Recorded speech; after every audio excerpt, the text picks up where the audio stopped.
June 24th, 2015. It's 5:30 p.m. in South Weald, Essex. A warm, quiet afternoon. Birds chirp, leaves rustle, and somewhere a dog barks lazily. Behind the wooden fence of a secluded cottage, a single hole, no wider than a coin, gazes into the garden like the eye of a predator. John Palmer, tanned from the sun, recovering from recent surgery, is burning documents in a wheelbarrow, pottering about with his dogs. He doesn't see the barrel of a silenced revolver peeking through the fence. He doesn't hear the 6.32 caliber shots that follow. No neighbors report screams. His family inside hears nothing. Not a bark, not a bang.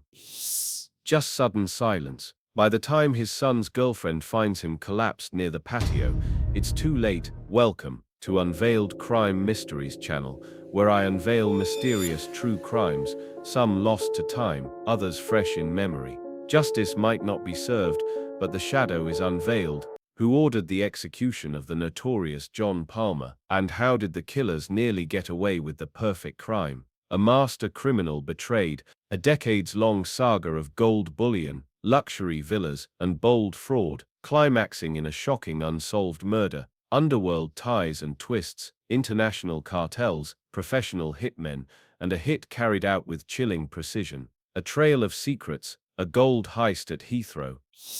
A timeshare empire built on lies, and hundreds of enemies with motives, stalked and silenced, a killer who watched from the shadows, exploiting the only blind spot in Palmer's CCTV, then struck without a sound. Unanswered questions. Did an Irish cartel send an assassin? Was Moscow's mafia settling scores? Or did a former friend hand down Palmer's death sentence? All will be explored, yet one question will haunt us until the end. Why does the killer still walk free? June 24th, 2015. South Weald, Essex. John Palmer's sprawling woodland home is enveloped in eerie stillness. 5:30 p.m. Palmer, 64, ventures into the only corner of his garden not watched by his security cameras. He plans to burn old documents on a bonfire, a routine task for a man who knows secrets are best turned to ash. Unbeknownst to him, a pair of eyes is watching.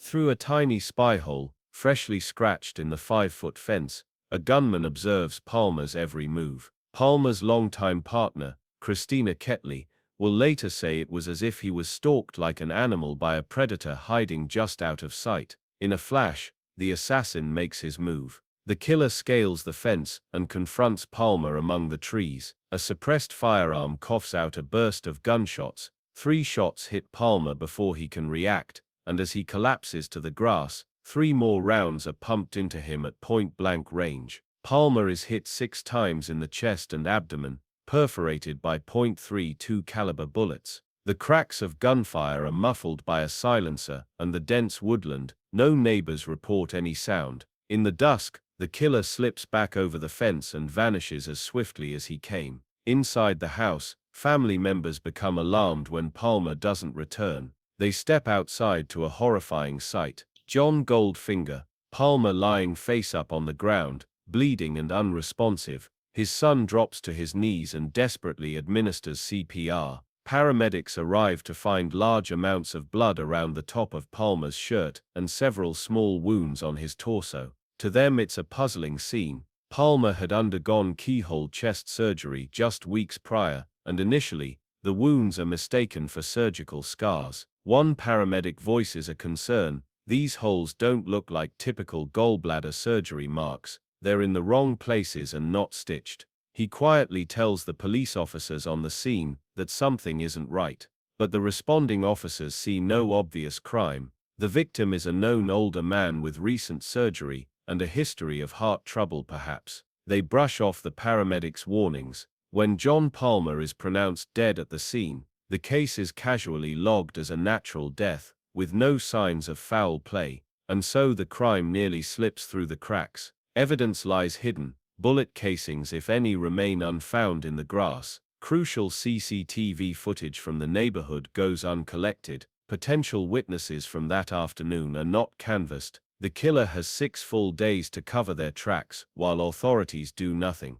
It's only when the coroner performs a routine post-mortem on June 30th that the shocking truth is uncovered. Palmer has been shot multiple times. Essex police hastily reclassified the case as a homicide, launching a major murder inquiry nearly a week late. Detectives would later lament that the crucial golden hour, those first hours after a murder, when evidence and leads are freshest, was irrevocably lost. Suddenly, Britain has a high-profile gangland assassination on its hands, and the media descends. Palmer's sensational reputation is splashed across headlines. Brink's Matt bullion handler, timeshare kingpin, underworld billionaire. At the crime scene, investigators now scour the property. They discover the peephole in the fence, scratched deliberately at eye level. It's a chilling clue. The killer likely monitored Palmer's routines for days through this tiny hole, patiently waiting for the perfect moment to strike. They also note that the shooting occurred in a blind spot outside the view of Palmer's CCTV cameras, a spot the killer must have identified in advance. A professional has been at work, one who left almost nothing behind. Ballistic experts recover 5 of the 32 caliber bullets from Palmer's body and the scene, but they yield little. No shell casings are found, suggesting the use of a revolver or a careful cleanup, and the firearm is nowhere to be seen. With so few leads, detectives appeal to the public, asking if anyone saw strange vehicles or people near Palmer's rural lane that day. It's a long shot, and as days turn to weeks, the trail of the hitman grows ever colder. An unsettling picture is clear. John Palmer's murderer had studied him, struck with ruthless efficiency, and vanished without a trace. The authorities, caught off guard by their own missteps, are now scrambling. As the investigation belatedly kicks into gear, everyone is asking the same dark question: who wanted Goldfinger dead, and why? Our story now steps back in time, decades before that fateful evening, to uncover how John Palmer rose from obscurity to infamy. John Edward Palmer, born in 1950 in Solihull, England, came from humble origins. One of 7 children in a poor family, Palmer was dyslexic and left school at 15 with little formal education. But he had ambition and an instinct for making money. As a teenager, he toiled in a roof tiling business with his brother and sold paraffin from the back of a lorry, modest work that introduced him to the hustler's life. In the back alleys of Birmingham, young Palmer rubbed shoulders with petty criminals and gangsters, learning the ropes of the underworld as he dabbled in small-time theft and scams. Those early exploits gave him a taste for the get-rich-quick ethos that would define his career. In the 1970s, Palmer reinvented himself as a gold and jewelry dealer, sensing opportunity in Britain's precious metals trade. He set up a gold trading firm in Bristol with a couple of partners, and gained a reputation as a man who could get unusual jobs done. That reputation would soon link him to one of the most audacious heists in British history. On a cold morning in November 1983, a gang of robbers broke into the Brink's Mat warehouse near Heathrow Airport and stole a staggering £26 million, approximately $37 million in gold bullion, diamonds and cash. It was the biggest gold heist the UK had ever seen, an almost cinematic crime that instantly became legend. But stealing gold is one thing, selling it is another. The robbers needed someone to launder the loot. Enter John Palmer. Although Palmer was not one of the armed men who stormed the warehouse, police say he played a crucial role after the robbery. Using his smelting expertise, Palmer helped melt down the stolen gold bars and recast them for sale. His gold dealership provided the perfect cover to mix the hot gold with legitimate stock. It was this role, turning stolen bars into clean gold, that earned Palmer the infamous nickname, Goldfinger, after the James Bond villain with a gold obsession. 1985, as investigators closed in on the Brink's Mat plotters, Palmer saw the writing on the wall. Days before his company was raided, he fled with his family to Tenerife in the Canary Islands. It was a calculated move. Spain, at that time, had no extradition treaty with the UK. In the sun-splashed paradise of Tenerife, Palmer began laying the foundation of a new empire, while the authorities back home picked through the evidence of his gold-melting operation. Eventually, Palmer's associates were arrested and tried, one partner was jailed for 10 years, and Palmer himself was forced to return to England when an extradition treaty came into force. Caught trying to slip into Brazil on an expired passport, he was sent back to face justice in London. In 1987, Palmer stood trial at the Old Bailey for his part in the Brinks-Mac caper. The prosecution had evidence records of suspicious gold sales, seized documents showing massive tax evasion by Palmer's firm, and even Palmer's own admission that he had melted down gold bars, though he claimed with a straight face that he didn't know the gold was stolen. Against the odds, John Palmer beat the rap. In a dramatic verdict, the jury found him not guilty of handling the stolen bullion.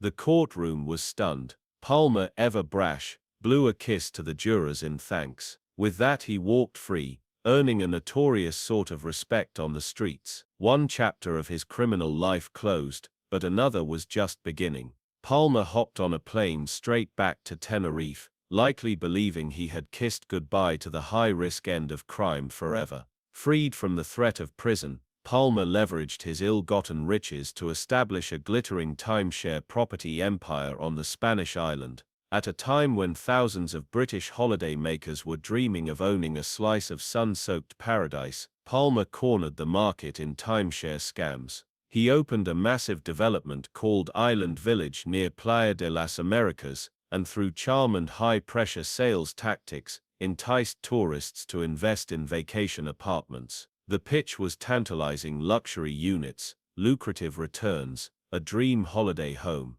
The reality was much grimmer. Palmer's operation was crooked to the core. Many of the properties he sold were never built or didn't legally belong to him. He strung along clients with lies, siphoning their money into offshore accounts. By the mid-90s, John Goldfinger, Palmer had become perhaps the world's biggest timeshare fraudster, exploiting an estimated 20,000 victims and swindling around £30 million in total. No one was off limits. Far from only cheating fellow criminals, Palmer preyed on ordinary families chasing an innocent dream of a holiday home. With riches pouring in, Palmer cultivated the image of a legitimate tycoon. He lived lavishly, a large yacht at his disposal, a fleet of luxury cars with personalized gold license plates, and dozens of properties across Europe. In 1996, his wealth was so immense that the Sunday Times Rich List ranked him #105 among Britain's wealthiest, rubbing shoulders with aristocrats and politicians. John Palmer, a school dropout from a poor Midlands family, now claimed to be worth upwards of £300 million. He mingled with elites and hosted extravagant parties, all while thousands of fraud victims back in England and abroad cursed his name. Within his Tenerife fortress, Palmer ruled like a boss. Employees who displeased him or demanded fair pay were said to receive a smack in the mouth for their trouble. He radiated confidence and invulnerability, protected by a coterie of loyal enforcers, and it was rumored, by payoffs to local authorities. To those he cheated, he was a ghost untouchable by law. To underworld peers, he was Goldfinger, the man with the Midas touch for turning crime into gold. But Palmer's hubris would soon sow the seeds of his downfall. In 1994, a team of investigative journalists from ITV's The Cook Report secretly infiltrated Palmer's operation. Posing as mobsters, they lured Palmer into bragging about his money laundering prowess on hidden camera. Palmer, eager to flaunt his skills, boasted openly about how he could wash dirty cash through his businesses. It was a serious miscalculation. That footage aired on national television in a bombshell episode titled The Laundry Man, exposing Palmer's schemes to the public. Suddenly, the polite facade of the timeshare magnate fell away, and authorities in both the UK and Spain sat up and took notice. Palmer's name was now synonymous with massive fraud, and he had unwittingly handed law enforcement the evidence and impetus they needed to come after him. John Palmer is at the pinnacle of his wealth and arrogance, but clouds are gathering on the horizon. The British press dubs him Britain's greatest conman. Scammed investors clamour for justice, and on both sides of the law, Dangerous figures who once profited alongside Palmer now start to view him as a liability. Palmer believes he makes the rules. After all, he who has the gold makes the rules, he liked to say, but the fall of Goldfinger is about to begin. The mid-1990s marked the beginning of John Palmer's unraveling.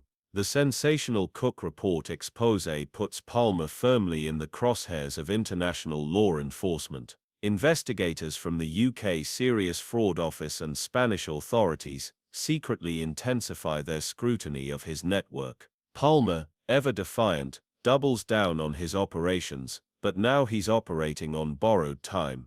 By 1997, as complaints and victim statements pile up, Britain prepares a massive fraud prosecution. In 1998, Palmer is arrested in England and charged with masterminding the largest timeshare fraud on record. Unbowed, he sacks his own legal team mid-case and chooses to defend himself in court, a bold move that turns one of the longest fraud trials in UK history into a personal showdown. For months the jury hears from hundreds of witnesses about how Palmer's empire conned retirees and ordinary folk out of their life savings. Prosecutors paint Palmer as the biggest shark in the timeshare waters, a man who callously exploited his clients' dreams for profit. Palmer, once sun-bronzed and swaggering, now cuts a paler figure in the dock, but his confidence remains. He argues, incredibly, that he never meant to cheat anyone, that he's a legitimate businessman being persecuted.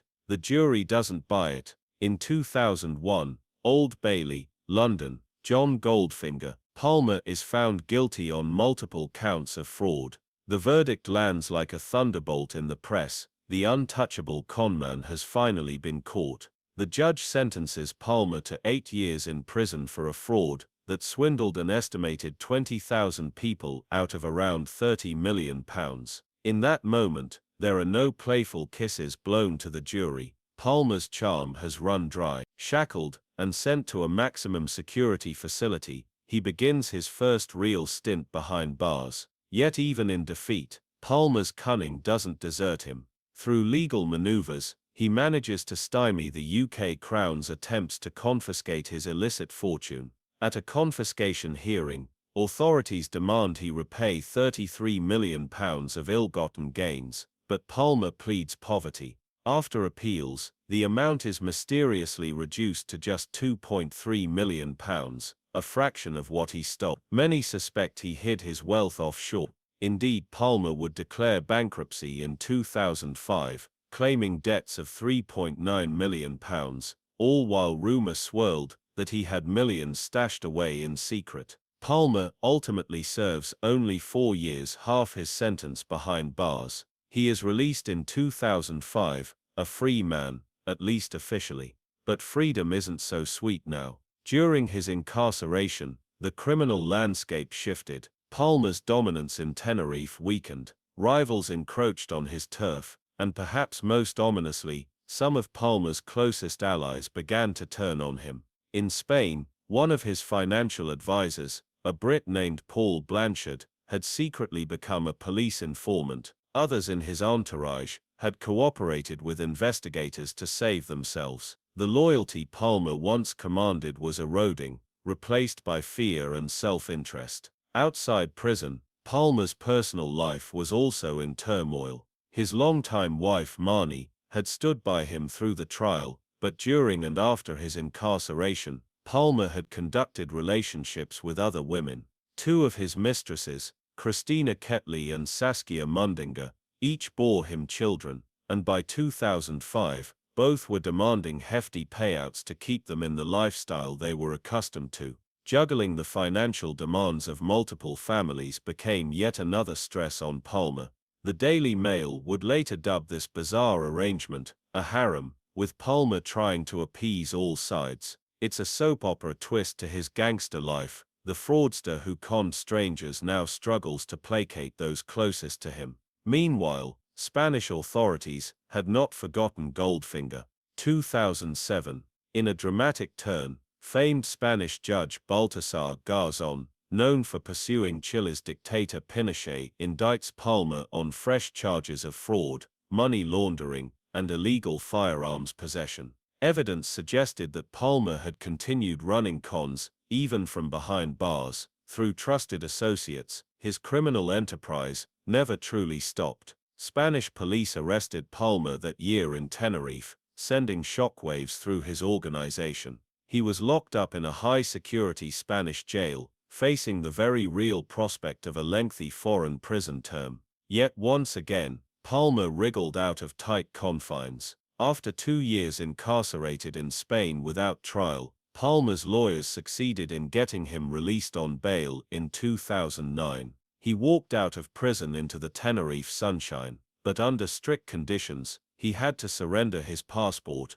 and report to authorities every 2 weeks. A Spanish trial loomed on the horizon, repeatedly delayed by legal wrangling. For the next several years, Palmer lived in limbo, nominally free, but unable to leave Spain, and still very much a target of law enforcement in 2 countries. During these twilight years of his life, John Palmer grew increasingly paranoid, and some say desperate. He underwent major gallbladder surgery in early 2015, a sign that the stress and age were catching up to him. Perhaps he sensed that time was running out. British newspapers later reported that Palmer was looking for a deal. There were whispers he might flip, share his secrets with authorities to avoid another long prison term. One theory is that Palmer, cornered by the impending Spanish prosecution, was considering becoming an informant himself, trading information on bigger fish in exchange for leniency. If true,